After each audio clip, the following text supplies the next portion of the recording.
Vamos entonces al discurso.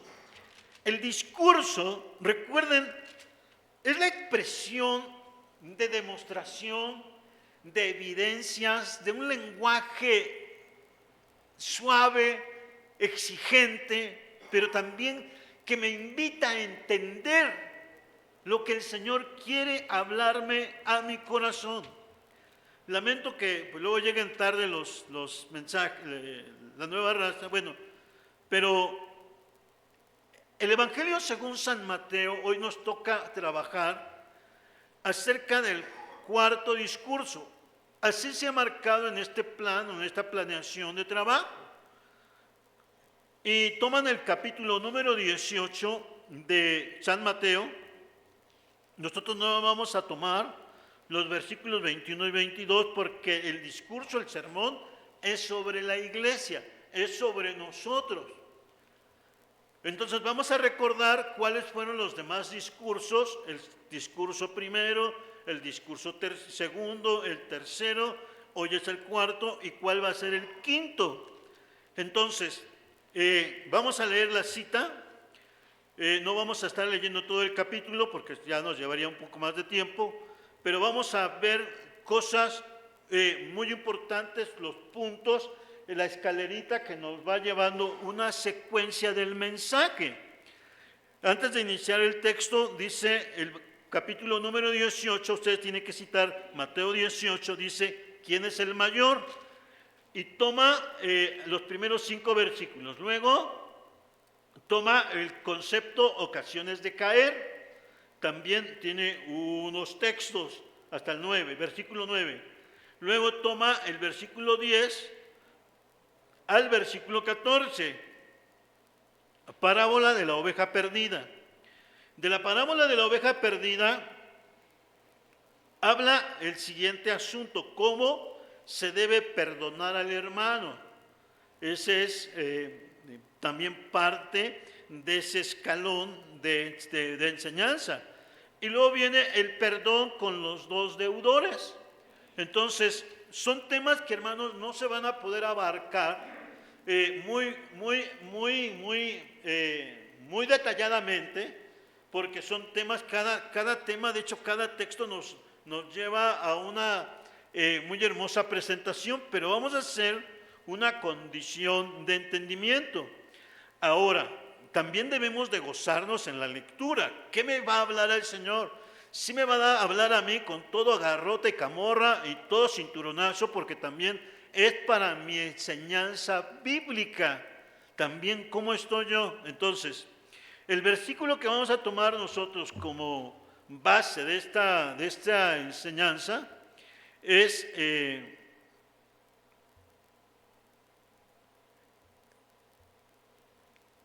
Mateo 18, 21 y 22. Vamos a darle lectura. Es Mateo 18, 21 y 22. ¿Listos con su Biblia y bien contentos, así como están ahorita sentaditos?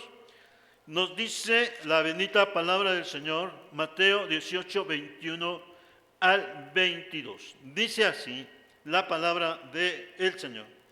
Entonces se le acercó Pedro y le dijo, Señor, ¿cuántas veces perdonaré a mi hermano que peque contra mí?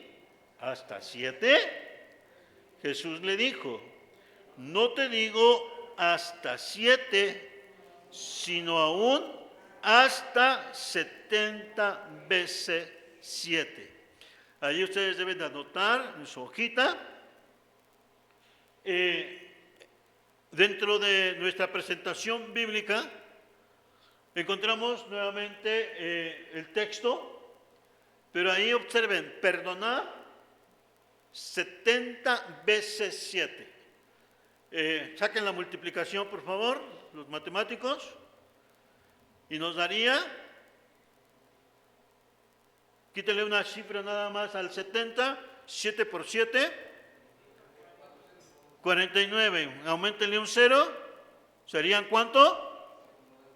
490, ¿sí?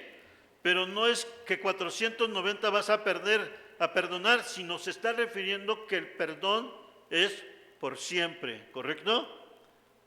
Es, como dicen los americanos, forever. ¿Sí, hermanos? Es por siempre. ¿Sí? A eso nos está llevando el Señor. El perdón es por siempre. Pero vamos a ver que el Señor trata de enseñar a nuestra vida este mensaje. Un mensaje de bendición a nuestra vida. Ustedes leen la verdad bíblica, leen la Biblia, tienen su hojita allá. Leen la lectura de la verdad bíblica, ahí está. Den lectura, por favor.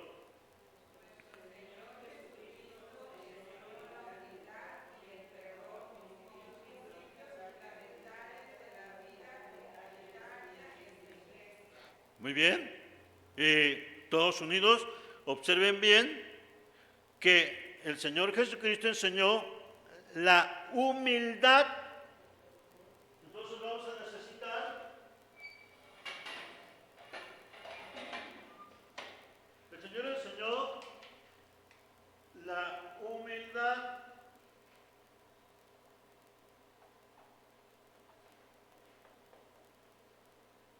Dentro de la exposición que yo está hablando, habló la humildad y de el perdón.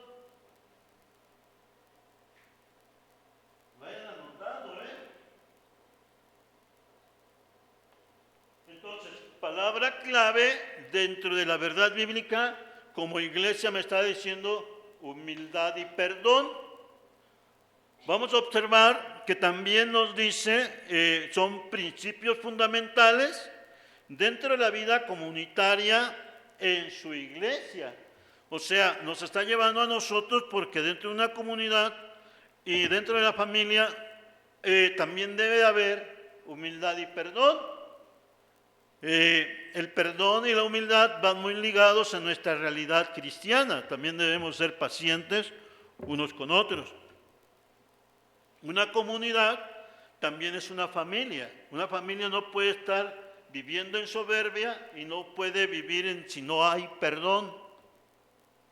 El perdón también nos va llevando a una libertad, a una libertad de quitarnos una carga, de quitarnos un dolor. Y ustedes lo observen, hermanos. En las familias hay familias que ya se perdieron porque nunca se perdonaron, nunca se perdonaron. Entonces, ya no hubo humildad ahí. Ahora, bien, la verdad bíblica aplicada. Vamos a la verdad bíblica aplicada. La verdad bíblica aplicada es la realidad que nosotros debemos de tener dentro del mensaje. Vamos a esto. Dice, vivamos, ¿cómo dice?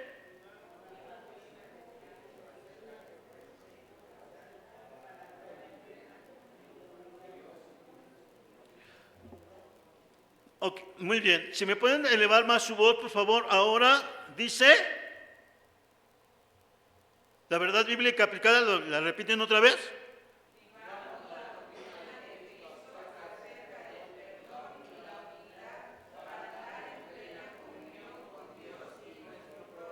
Ahora es no nada más ser, en este caso,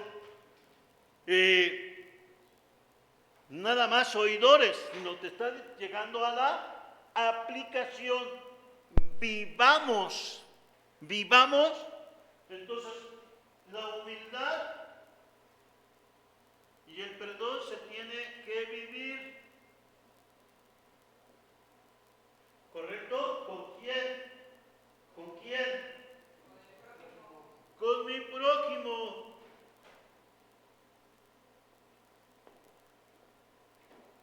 ¿Quién es mi prójimo? El que está ¿qué? A mi lado. Así es. Mi esposa, mis hijos, mis hermanos, mis vecinos son mis prójimos. Entonces, la humildad no es estar humilde. Vamos a observar que, hermanos, no es ser débil, que es el que está más, lo agarran de bajadita. Eso no es humildad, esa sería otra cosa. Pero la humildad, hermanos, no es ignorancia, ni tampoco, en este caso, es un sometimiento indigno, ¿no? O a fuerza.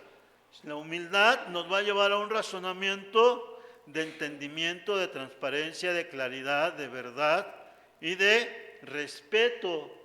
Y el perdón, lo mismo, es una cualidad muy especial. No cualquiera puede perdonar. Muy bien, vamos a la introducción. Ya está aquí. Nuestra introducción nos lleva a lo siguiente. Ustedes tienen que ir marcando ya su hojita, hermanos, ¿eh? Aquí va. Se les ha pedido un marcatexto. Márquenle con su marcatexto. Aquí vamos. Entonces, vamos a observar la introducción. La introducción nos lleva a la doctrina cristiana que constituye, nos dice, la esencia de nuestra fe. Por ahí está. El cuarto discurso del Señor Jesús que registra Mateo comprende lo relativo al sermón sobre la iglesia. Se agarró el Señor y empezó a hablar con la iglesia. Ya no fue toda la multitud, sino fue la iglesia. Fue el grupo que él tenía enseñándole. Y aquel que se le quería subir, Señor, ¿cuántas veces perdonaría el que me ofende? Pedro. Y luego otros decían, igualmente, un concepto con otro. Pero el Señor enfoca a un grupo selecto como nosotros, que aquí hay algo muy especial. Lo que es especial en la iglesia es que ya esta reunión es una reunión de personas que hemos encontrado en Jesucristo el perdón de nuestros pecados. ¡Gloria a Dios! Que hemos encontrado en Jesucristo la libertad de la paz interior de nuestra vida, y si andábamos descarriados, nuestra vida se va corrigiendo, se va encarrilando. ¿Por qué? Porque Dios nos lleva a un orden, no nos lleva al desorden, y a nada más justificar la religiosidad en un desorden. Dios te lleva en un orden, y en ese orden es claro en nuestras vidas. Por eso dice, si antes robabas, pues ya no robas. Si antes eras peleonero, ya no peleas. Si antes eras tramposo, ya no eres tramposo. La vida de Cristo empieza a cambiar. Eras un perezoso, ahora eres el más trabajador en su orden y en su trabajo. ¿Por qué? Porque hemos encontrado en Jesucristo el perdón de nuestros pecados y le confesamos nuestra vida. Y nuestra oración fue, perdóname, Señor, en el nombre de Jesucristo creo tu gracia. Y de ahí nuestro nombre tiene una transformación. No es una religión más, es una nueva vida que viene del perdón, de la gran culpa que nosotros traíamos arrastrando por nuestros pecados y errores. Dios nos conoce a todos. Entonces, pero ya la iglesia es eso. La iglesia es un grupo de personas que no por religiosidad se bautizó, sino por fe, ¿correcto? El bautismo no se hace sin saber, el bautismo se hace con una plena conciencia y entendimiento de que Jesucristo cambió mi corazón y mi anhelo es obedecer su palabra en una edad ya de madurez. Ya no es de niñito, ya no es de bebito, el bebito no sabe nada. Es cuando tú ya empiezas a saber cómo estabas y dices, quiero seguir a Jesucristo. Ya es una decisión en madurez. Entonces, esa es la reunión cristiana, o sea, la iglesia. La iglesia cristiana constituye la esencia también de nuestra fe, de nuestra moral y de nuestra conducta. Por eso es muy importante, hermanos, si no te has casado, tienes que casarte porque la Biblia te hace sentir que tienes que casarte. ¿Por qué? Porque es una institución que el Señor lo habló. ¿Y dónde dice la Biblia que nos casemos? Desde el inicio el Señor claramente dice, por tanto dejará el hombre a su padre y su madre y se unirá a su mujer y los dos serán una sola carne. Y ante este contexto debe de haber una ley en la cual era el mismo legislador el Señor y él aceptó el matrimonio de Adán y de Eva porque él estaba ahí. Además platicaba con ellos. Y también nosotros en nuestro matrimonio, Dios debe de ser el centro de nuestro matrimonio y que platique con nosotros. ¿Se han platicado con el Señor? Amén. Bueno, entonces Dios nos va dando una fe moral y conducta. Recordemos las normas morales. La norma moral que a nosotros como mexicanos nos rige es la Constitución Política de los Estados Unidos Mexicanos. Y cada uno de sus 186 artículos nos marca lo que debemos nosotros considerar. Aun cuando le quieran hacer reformas, es una ley moral. ¿Cuál es la ley moral de la vida cristiana? ¿Cuál es la ley moral?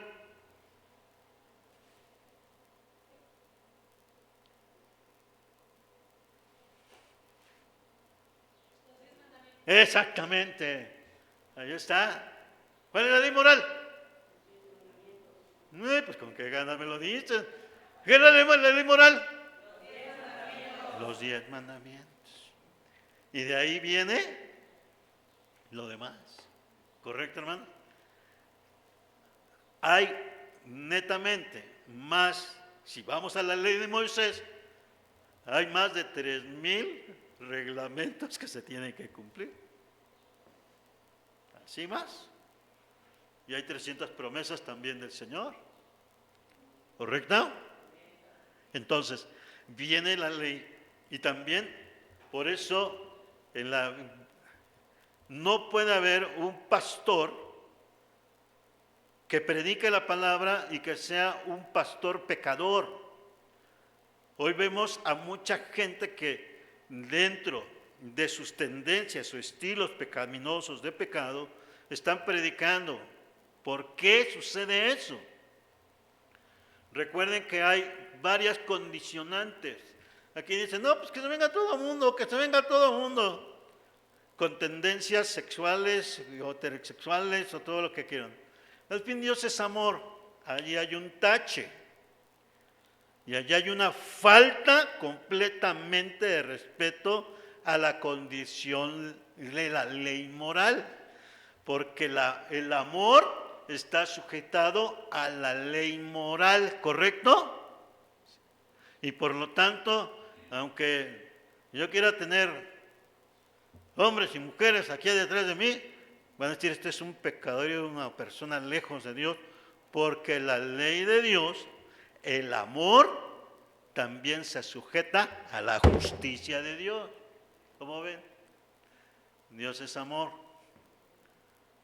Y el que vive en amor, vive en Dios y Dios en él. Pero también por la justicia somos medidos. Así que no me los vengan a engañar. Es que Dios es amor en todo. Sí, papi, pero también es justicia. Y por lo tanto, como Dios justo, te va a juzgar. Es que yo hice aquello, pues hayas levantado 50 catedrales, hayas agarrado y irte de rodillas de aquí hasta Jerusalén, ¿a qué te vas a la villa? Vete hasta Jerusalén de rodillas, pues no te sirve de nada, ni con todo y tenis, ni porque le pongas rodilleras para los azulejeros, no te va a servir. ¿Por qué? Porque la ley de Dios claramente está marcada. ¿Cuál fue satisfactoria?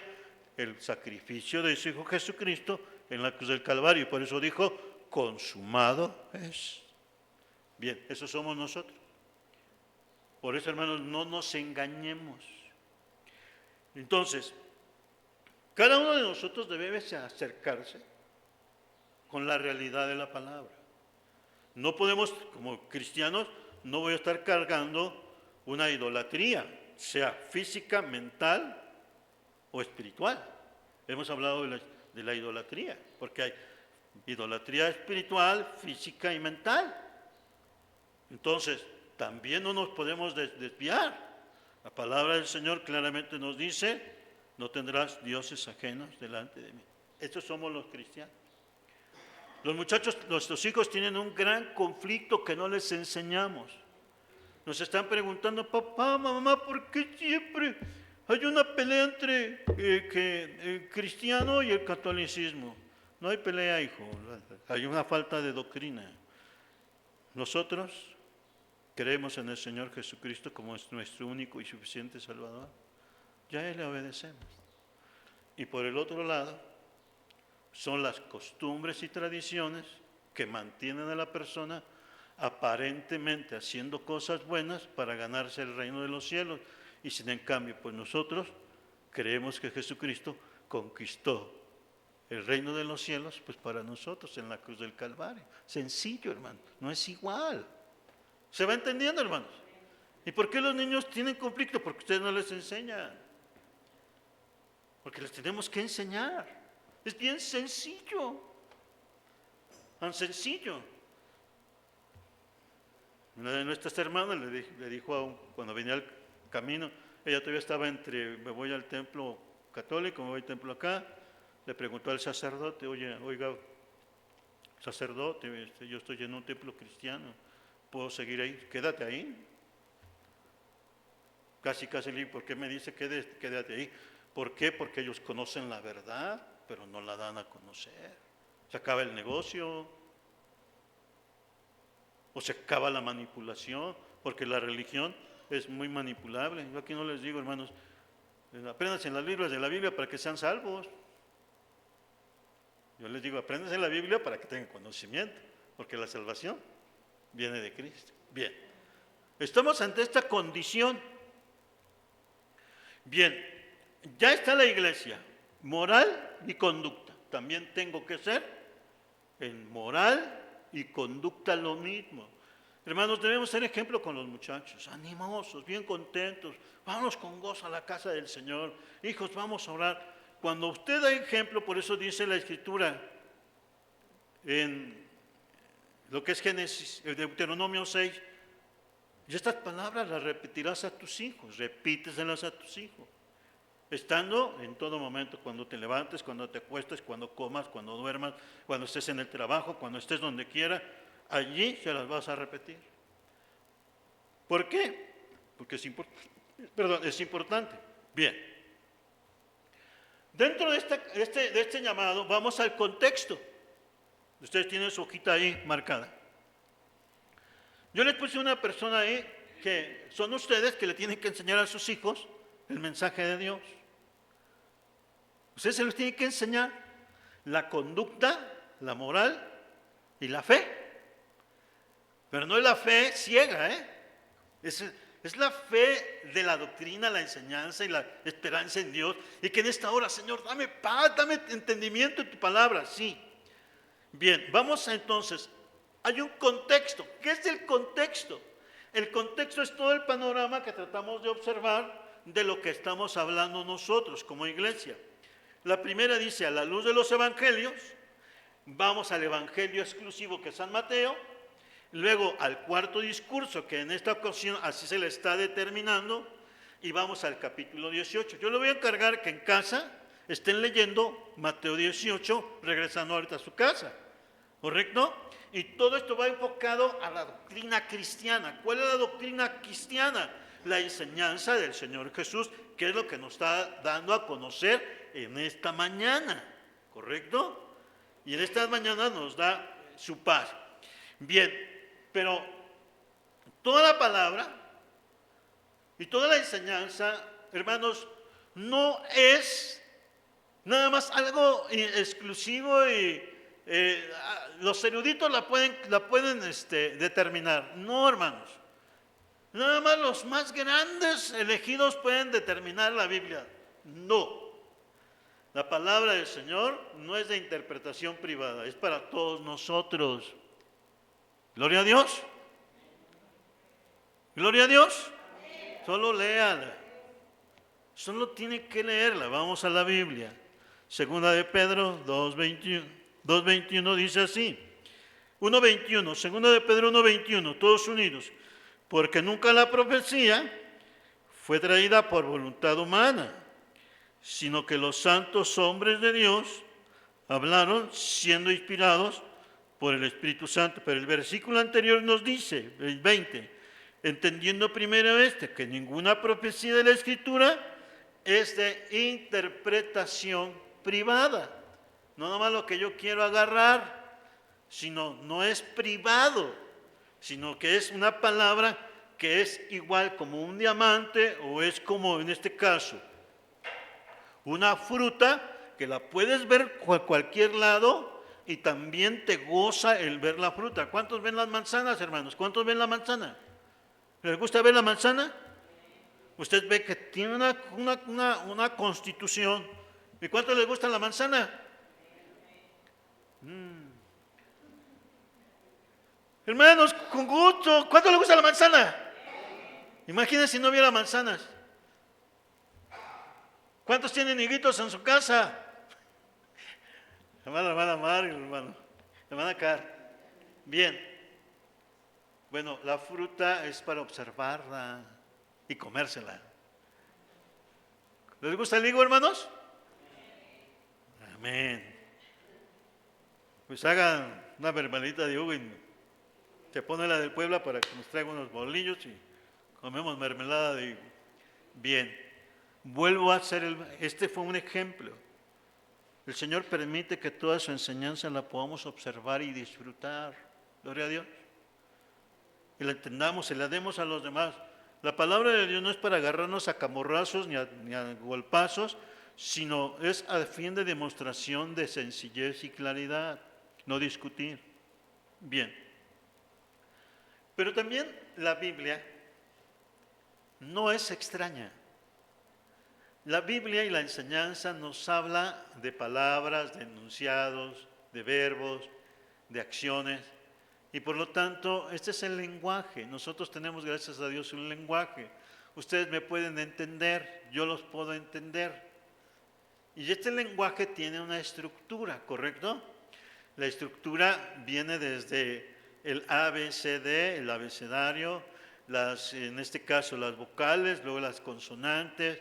De las consonantes viene también la estructura de las palabras, en este caso lo que es el artículo, el sujeto, el verbo, el predicado, el enunciado y toda la actividad de una oración expuesta, ¿correcto? Cada uno de nosotros está hablando y habla bien. A veces tenemos que volver a recordar la esencia de la palabra. Más que nosotros mismos a veces acortamos las palabras.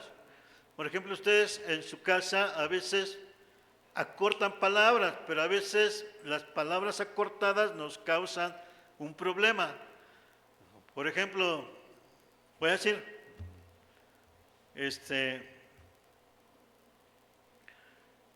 estoy hablando del estado de Norteamérica, Ohio.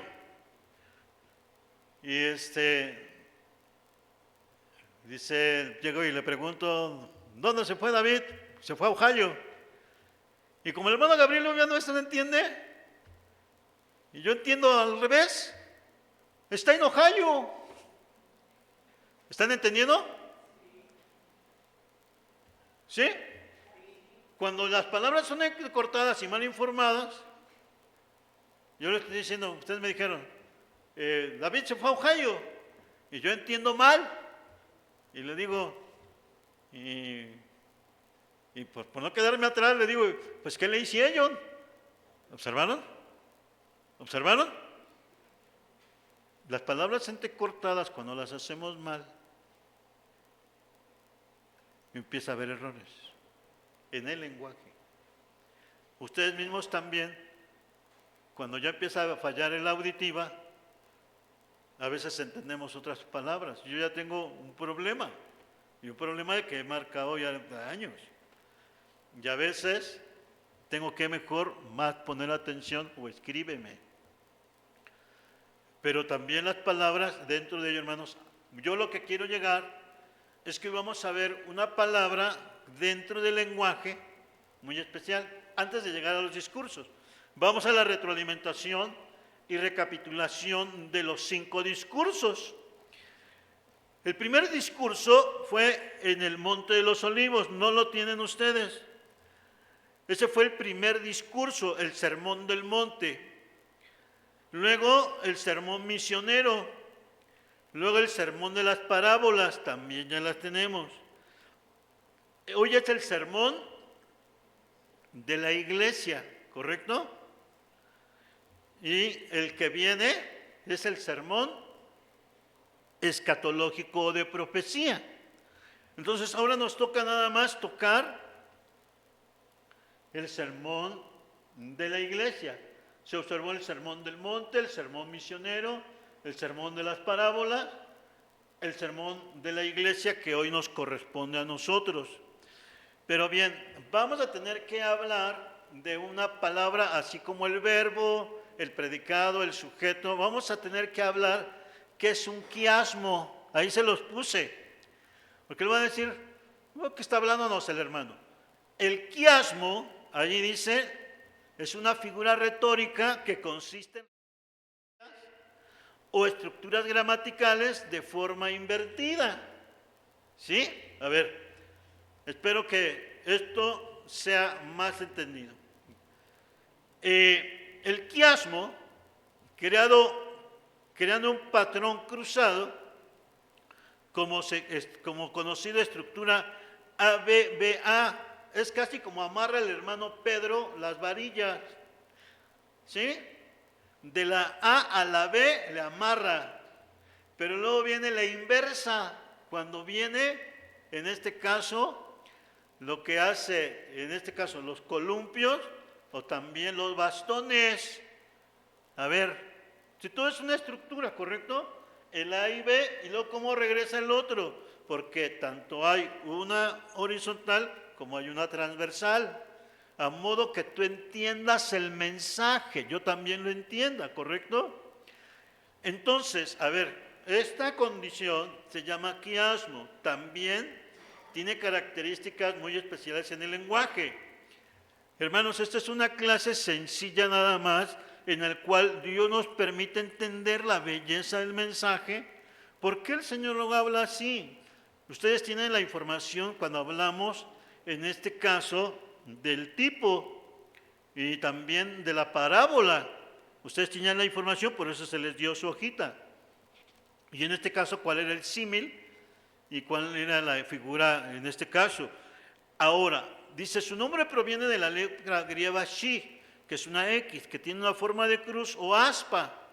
Y eso que nos dice, por ejemplo, el Evangelio, según San Mateo, habla de un quiasmo. Va a decir, ¿a qué queremos entender qué es el quiasmo? Es una expresión nada más dentro del lenguaje que me permite comprender que si hay un evento de un inicio, también va a haber un evento de otro que regrese, por ejemplo, el nacimiento del Señor y también su venida, ¿correcto? A eso se le llama, son regresos, ¿sí? El Rey de Reyes viene con nosotros, pero también viene de regreso en reino y gloria, a eso se le llama quiasmo. Hay una cuadrícula perfecta, a eso se le llama el quiasmo. Espero haber sido más claro, que nada más es, por ejemplo, cuando hacen los champiñones salteados ustedes, ¿qué están haciéndole? Entra y sale. ¿Cómo le hacen en el comal? ¿En el sartén? ¿Están así, no? ¿Se han hecho los champiñones o no? Luego le ponen el epazote, están ida y vuelta, ida y vuelta, ida y vuelta. A eso se refiere el quiasmo. Si el Señor dice, Él nació de una virgen, Él vendrá con gran gloria para con nosotros. Y así está el mensaje. Nos dice que el quiasmo, yo voy a terminar, la retórica es una disciplina de arte de hablar o escribir en forma eficaz, ¿correcto? Y una de las mejores formas eficaces fue cuando ustedes les conquistaron a las hermanas. ¿Te quieres casar conmigo? Así fue una palabrita. ¿O no fue así? ¿Hermanas? Acuérdense, o sea, todo es lo mismo. Y luego dicen, pues ya que, no, ya que, como ya que, hermanos, amén. Gloria a Dios. Estar uno feliz, está uno contento. Bien, la retórica nos permite expresarnos mejor. Por ejemplo, ya aquí nosotros como iglesia, hermanas, las personas o los hermanos que vienen por nuevos nos exigen la mejor discreción. A veces nuestras lenguas deben de ponerse en silencio y no hables descomedidamente, ¿correcto? Hay ocasiones que decimos, ay, se acabaron la comida. No, ya ni dejaron, y luego ni cooperaron. O sea, ese tipo de expresiones, miren.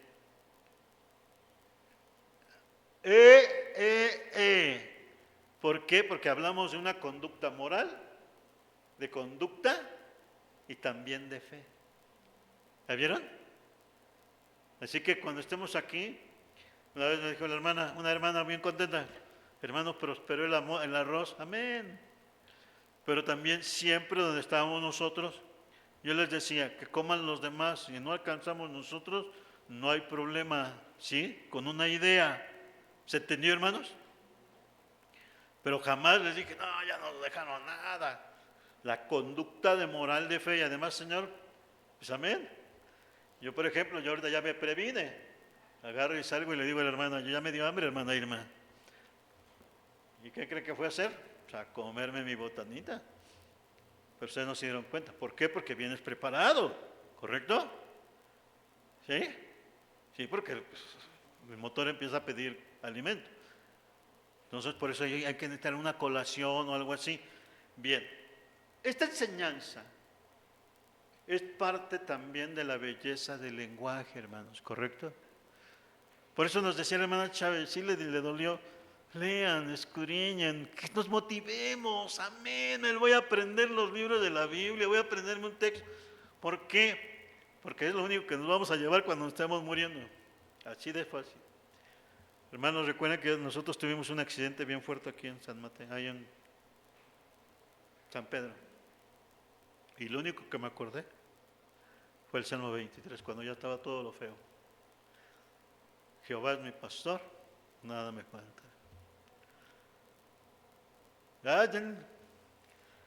Pues ya teníamos esta situación con ustedes, o sea, no los conocíamos, pero en ese crucero nos estábamos despidiendo de este lugar. Hace más de 30 y 40 años casi. Así que aprende la Biblia, te va a llevar al cielo por la gracia de Jesucristo, porque ya está con nosotros. Bien, el siguiente, allí están los ejemplos, no se ve, muy bien, pero por ejemplo, el capítulo número 1, relatos de la infancia del Señor Jesús, y luego viene el quiasmo, el capítulo 28, resurrección y gran comisión, victoria y exaltación del Mesías. Viene el B, comienzo de la actividad del Señor Jesús, y el inciso B, pasión y muerte del Señor Jesús. ¿Ya ven cómo se va relacionando? ¿Ya vieron? Ese es el famoso quiasmo, que una cosa se relaciona también, regresa con la otra. Le entra el bastoncito y le entra también, en este caso, el regreso, lo que es la curvita. ¿Para qué? Para que agarre fortaleza. A eso se refiere el famoso quiasmo. ¿Quedó claro, hermanos? La palabra es bella, el mensaje es bello. Que no lo queremos leer, usted lea la Biblia, Señor, no le entiendo mucho, lee los evangelios. No te pongas a leer ahorita Apocalipsis, ni tampoco posiblemente Génesis, los primeros capítulos. Pero pues los reyes, otra cosa, es ya un contexto de historia.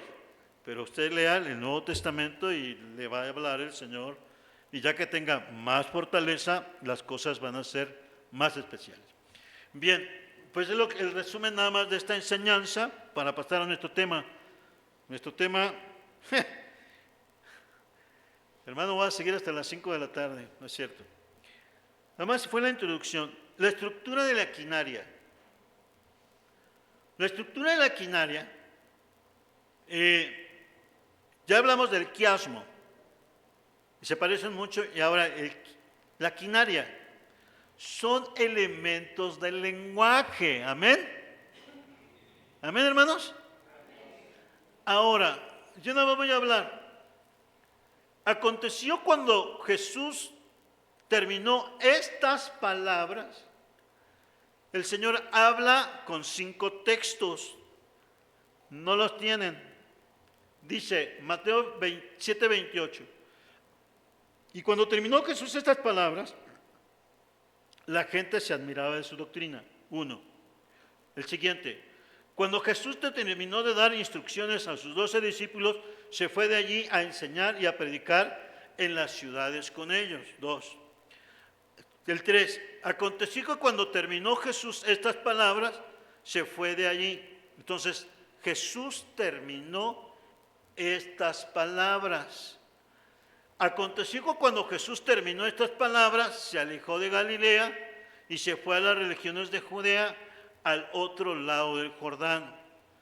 Y el final dice, cuando hubo acabado Jesús todas estas palabras, dijo a sus discípulos lo siguiente.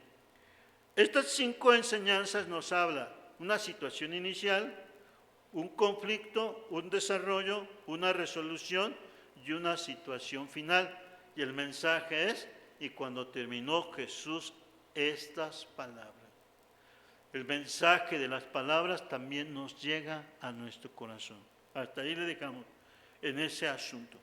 Vamos a tratar de terminar el primer discurso, el primer punto. ¿Por qué? Porque es discurso comunitario. Ahí lo tienen en su hoja, hermanos. Discurso comunitario. Si no lo terminamos ahorita, lo terminamos en el culto de la tarde, a modo de cerrar la enseñanza victoriosa en Cristo Jesús. Bien, en estos 10 minutos nos tenemos que desarrollar esta parte de la enseñanza para la gloria del Señor. Dice así, ¿por qué comunitario? Porque, hermanos, una comunidad es una comunidad de seres vivos o personas que comparten elementos en común, tales como territorio, idioma, valores o intereses. Entonces, somos una comunidad. Ustedes viven en una comunidad, todos vivimos en una comunidad. Y ustedes saben que hay intereses, hay un territorio, hay un idioma y hay valores necesarios. Entonces, el cuarto discurso se corresponde con el cuarto libro de la ley. ¿El cuarto libro de la ley cuál es? Génesis, Éxodo, Levítico, Números. Desde Números, hermanos, el libro de Números, la palabra edad, asamblea, significa asamblea, congregación de personas reunidas con un propósito. Lo tenemos en Números 1-2. Le vamos a dar lectura. Números 1 y 2. ¿Cómo? Estamos hablando de la comunidad. Vamos a ver. Tomad censo de toda la congregación de los hijos de Israel por sus familias, por las casas de sus padres, con la cuenta de los nombres, todos los varones por cabezas. Aquí está pidiendo que toda la congregación o toda la comunidad también se conozca el nombre de ellos y se tenga una cuenta, cuántas personas eran. Desde ahí empieza la comunidad, el versículo 10:3. Versículo 10:3. El versículo 10:3 dice, y cuando las tocaren, toda la congregación se reunirá ante ti a la puerta del tabernáculo de reunión. ¿Qué estamos nosotros haciendo?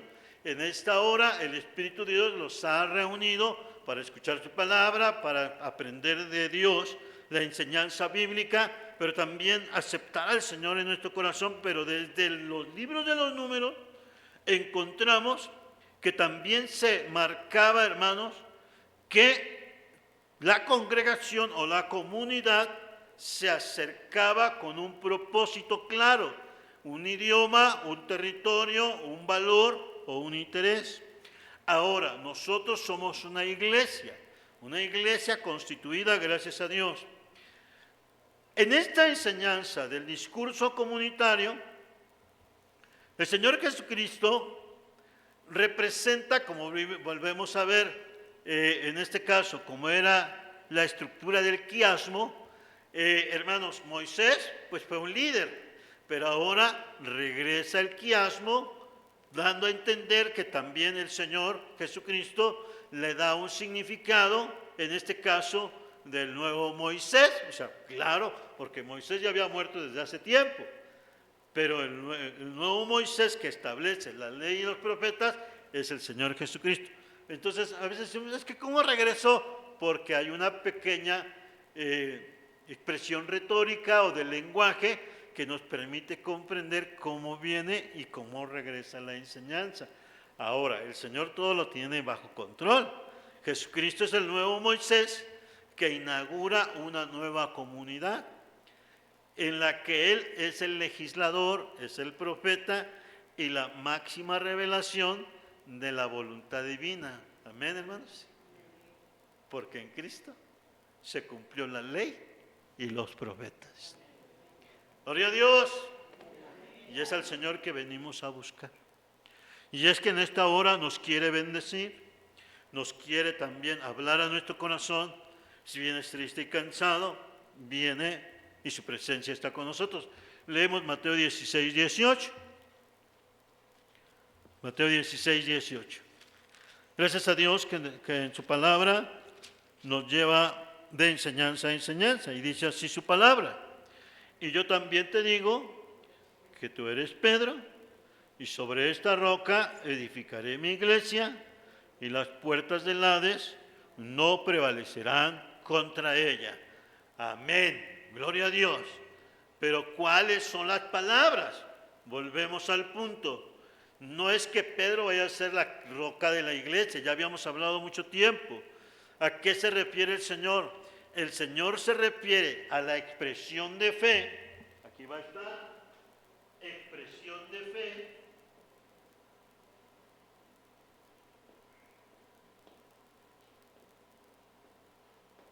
Porque Pedro dijo, tú eres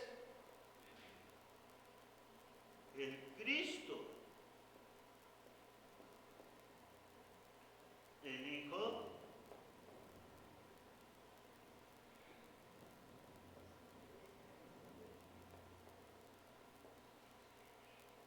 del Dios viviente. Y esta expresión es lo que dice el Señor como roca. ¿Sí, hermanos? Por ejemplo, es un error doctrinal que muchos digan, es que nosotros tenemos a Pedro que es la roca. Él no es la roca. La roca es la expresión de fe. Tú eres el Cristo, el Hijo del Dios viviente. ¿Se entiende, hermanos? Pedro significa piedra chiquita. ¿Sobre quién está la iglesia? Sobre Cristo. ¿Por qué? Porque en todo el mundo hay iglesia cristiana que ama y bendice al Señor sin idolatría, sin engaños, sino con una verdad, y ese es nuestro fundamento. Tú eres el Cristo, el Hijo del Dios viviente. Ya en Él tenemos nuestra esperanza. Continuamos. La iglesia es una comunidad de creyentes. Es una comunidad especial. Y ahí lo tienen ustedes marcado. La iglesia es una comunidad de creyentes que tiene tres características muy importantes: salvos, unidos y relacionados entre sí. Aleluya. Entonces esta reunión es de personas salvos, es una reunión de salvos, creyentes, unidos en Cristo y relacionados con los vínculos de la fe. Porque estamos aquí. Gracias a Dios que bendice a mis hermanos, gracias por los hermanos que están aquí, gracias por lo que estamos reuniéndonos y que también nos exige la misma enseñanza, que todos seamos de un mismo sentir, salvos y unidos, y que también dejemos de hacer precisamente una situación personal que cada vez hace desligarse o separarse. Estás aquí, pero no estás aquí. Entonces, una de las cosas es un salvos, unidos en el Señor, sufridos en la tribulación, también constantes en la oración. Y esto es lo que nos lleva a nuestro corazón entender su bendita palabra. La iglesia entonces es una comunidad de creyentes salvos, unidos y relacionados entre sí por vínculos afines. Efesios 4, 3 al 6, lo damos lectura. Efesios 4, 3 al 6. Y esto es lo que nosotros, gracias a Dios, estamos en esta reunión. Muchas veces, hermanos, hay hermanos que no se reúnen con nosotros, pero aman al Señor y nos identificamos unos con otros. ¿Por qué? Porque cada uno dice, ¿eres salvo? No dice, estoy detrás del Calvario, eso es una mentira. ¿Eres salvo? Y decimos, ¿eres cristiano? ¿Cómo nos dicen? ¿Eres cristiano? Por la gracia de Jesucristo soy salvo. Y es una de las cosas que nos distingue, y también no nada más por la expresión, sino también por el testimonio. Nos dice así la palabra, Efesios 4, 3 al 6. Efesios 4, 3 al 6. Nos dice así: solícitos en guardar la unidad del Espíritu en el vínculo de la paz, un cuerpo y un espíritu, como fuisteis también llamados en una misma esperanza de vuestra vocación, un Señor, una fe, un bautismo, un Dios y Padre de todos, el cual es sobre todos y por todos y en todos. Gloria a Dios. ¿Quién es nuestro Salvador? Cristo Jesús. Por eso el mensaje es para la iglesia. Hebreos 4:23 nos llena este mensaje, 4:23, y nos dice, Hebreos 12:23, perdón. Hebreos 12:23. Dice, por la fe Moisés, 12:20, perdón.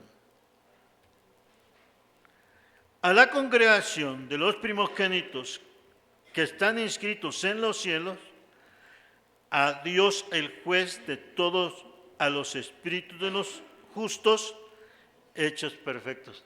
¿Qué tal? ¿Qué tal esta cita? ¿Cómo observamos esta bendición? Que no nada más, fíjense ustedes, hermanos, el Señor nos conoce, a la congregación de los primogénitos que están inscritos en los cielos. A Dios el juez de todos, a los espíritus de los justos y hechos perfectos. Amén. ¿Por qué estamos aquí? Porque nuestro nombre está escrito en el libro de la vida del Cordero. Y si no está escrito, hoy puede estar escrito. Perdóname, Señor, quita mi incredulidad. Permíteme obedecerte. Aquí estoy en tu presencia. ¿Y bien? Hermanos, la controversia sobre quién es el mayor, Cristo define el carácter y modo de conducta que deben tener los miembros de esta comunidad. ¿Quién es el mayor? Y el Señor puso a un niño, y hablando no de la inmadurez, sino de la nobleza, la sencillez, la inocencia, la pureza y la sencillez, y también la disposición de ser enseñados o educados.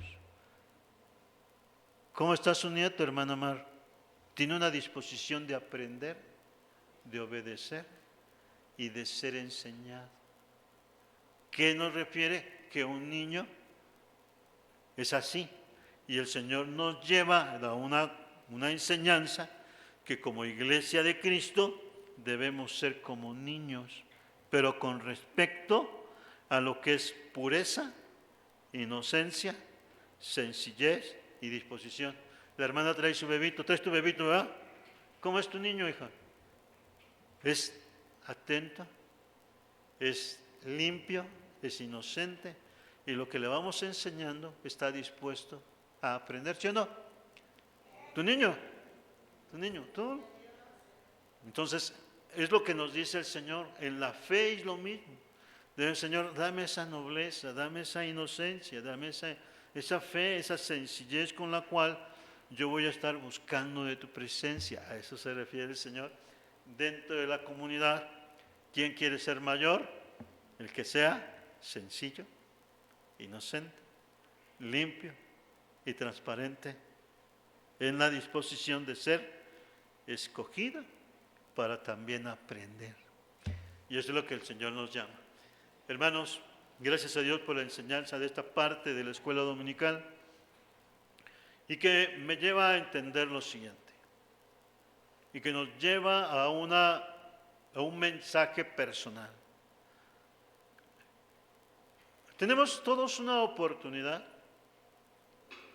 de tener participación y comunión unos con otros. Comento sobre un problema. El problema fue el siguiente: en la Segunda Guerra Mundial, hermanos, los judíos, y no nomás los judíos, mucha gente fue metida a la cárcel injustamente. Y en una pequeña historia, 3 hermanos fueron metidos a la cárcel con sus papás. Bueno, ¿dónde los llevaban? Y entre hermanos se vieron, porque cada hermano es diferente. Y el hermano mayor les dijo: ¿cómo me hubiera gustado conocerlos más? Obsérvenme. Porque cada quien estaba en su mundo, pero la desgracia los unió. Pero ya en su desgracia, listos para ser embarcados, para ser muertos, el hermano mayor dijo, y le dijo a una de sus hermanas: ¿cómo me hubiera gustado conocerte más? La vida es corta, hermanos, y muchos de nuestros hermanos, o nuestras familias, solamente en las desgracias a veces aparentemente queremos encontrar las cosas. No las dejemos pasar. Rectifiquemos nuestros corazones. Pero aquí está el hermano mayor, que es Jesucristo. Y hoy le puedes decir: ¿cómo me gustaría conocerte en esta hora, Señor? Que llenes mi corazón. Y si tiene un hermano, y si tiene una hermana, piensa en esto: ¿cómo me hubiera gustado conocerte? Yo estoy muy contento, hermanos, en estos días, porque una de mis primas se está acercando a la oración. Me da mucho gusto. Una prima que yo ya veía perdida. Y gracias a Dios. Pero en esta hora tiene familia. Estamos en una comunidad de fe. Pero vengan a decir al Señor: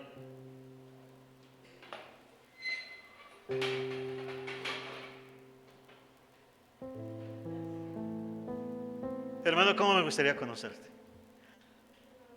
Acércate al Señor. ¿No quieres conocer al Señor? Allí en tu lugar. Inclina tu rostro, pero también inclina tu corazón. Dile: Señor, yo quiero conocerte. Ven a mi corazón. Que este mediodía no haya sido en vano, sino haya sido un momento para venir y buscarte con todo mi corazón. Inclina su rostro. Señor, muchas gracias te damos por la enseñanza tan exquisita de tu palabra. Permítenos, Señor, comprender el discurso que tú tienes para con nosotros en la enseñanza. Gracias, Señor, porque nos has traído al mensaje del Evangelio. Gracias, Señor, porque nuestros pecados son perdonados si nos acercamos a ti. Pero también debe de haber una expresión. Hermano, ¿cómo me hubiera gustado conocerte más? Pero hoy es el tiempo, Señor, no es el tiempo en medio de las desgracias o cuando uno ya está muriendo. Hoy es el tiempo para decirte: perdona mis pecados, Señor. Y la verdad, Señor, ¿cómo me gustaría y me quiero que me conozcas más y conocerte cada día más donde también te hable yo y te diga a mi corazón. Señor, permítenos conocerte cada día más como iglesia, como persona, y la palabra tuya nos llene de bendición. Cada uno de nosotros como iglesia estamos cerca de los hermanos y nunca nos hablamos. Y tú has venido a entendernos entendimiento, Señor, que la vida es muy corta. Permítenos, Señor, como iglesia, entender el esposo, la esposa también, nos vamos conociendo bajo la dirección cuando están los hijos. Vamos conociendo cada día más a nuestros hijos y más cuando estamos en la oración y en el perdón de nuestros pecados. Esta mañana danos una bendición, Señor, personal. Gracias porque tu palabra nos hace entender la belleza de la voz tuya en nuestro corazón, Señor. Muchas gracias, Señor, porque el mensaje es para nosotros en esta comunidad de fe. Permítenos conocerte más y más. Permítenos, Señor, pues tú ya nos conoces, pero también quita mi incredulidad, quita mi tristeza, quita, Señor, mi necesidad, Señor, cuando me alejo de ti, y venga la paz y el perdón de los pecados. Gracias te doy, Señor, por esta reunión de tus hijos. Muchas gracias te damos. Oh, queremos más de tu presencia, Señor. Muchas gracias te doy. Escucha la oración de tu iglesia. Escucha la oración de tu pueblo que te alaba, te bendice y te glorifica. Muchas gracias, Señor, porque tú nos vas hablando en mi corazón. Gracias por la vida de Ismael. Gracias por la vida, Señor, de su esposa. Gracias por sus hijos que están en esta mañana, en mediodía ya. Háblales a su corazón. Te ruego por su mamá que tiene un interés. También que sean fuertes y sean de convicción. Te ruego por sus necesidades. Igualmente cada hermano que está en esta reunión. En Jesucristo te pido, Señor. Gracias por nuestra hermana Flor, por la vida de su hijo, nuestra hermana Marta. Te ruego por la vida de Arturo, que también pueda unirse con ellos a buscar de tu presencia. Gracias por mis hermanos, mi hermana Lupita. Gracias, Señor, por mi hermana, por Lupita, por la hermana María del Carmen. Gracias por tus hijos, Señor. Y por cada uno de mis hermanos. Gracias por mi hermano Pedro. Háblale a su corazón día con día. El mensaje es claro, es bello, es precioso. Ayúdanos, Señor, a temer tu palabra. En Jesucristo, tu Hijo, te lo estamos pidiendo, Señor.